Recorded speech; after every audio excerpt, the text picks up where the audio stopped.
There's a lot going on. Who better to speak to about what's happening in the Trump campaign than his advisor, Dr. Ben Carson, who joins us live. Great to see you, Doctor. Hey, good morning. Morning. Good to be with you. So, Mr. Trump says he's trying to run a more disciplined campaign for the White House. He fired his campaign manager, Corey Lewandowski. And here's how he summed it up. Watch. Your campaign seems to have found a new sense of discipline. Would I be wrong in reading it that way? Well, maybe it's a little bit different, and I'm doing a lot of television, and frankly, I don't mind doing it because I want to get the word out. I can speak only positively about Corey, and we are doing it. It's a different tack, there's no question about it, and we're going a little bit different, but it's going to be, I think it seems to be very successful. I have to say, just as an observer of this, the Trump campaign now seems very much like the Trump campaign during the primaries. Well, there are similarities, but, you know, all campaigns mature with time. And, you know, what's happened with the changes in the Trump campaign is something that we see in virtually every successful campaign. What exact changes are we talking about? Yeah, what does a disciplined campaign look like, Dr. Carson? Well, I think you're going to see much more pivoting toward the issues themselves and trying to help people to understand the difference between the conservatives and the progressives. Because this is really about more than Republicans and Democrats. This is about an American way of life and what we have traditionally expected and our identity.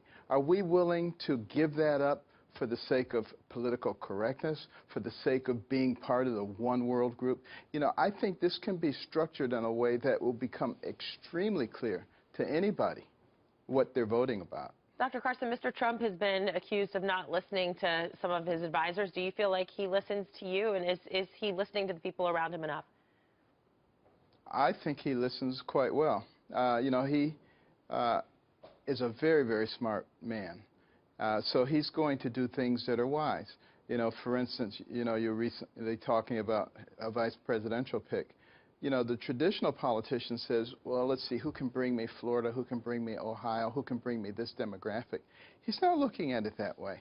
He's looking in terms of who can be actually helpful in helping to govern in a way that is responsive to the needs of the people, who can take on large segments of government and oversee those and make sure that those programs are brought to fruition.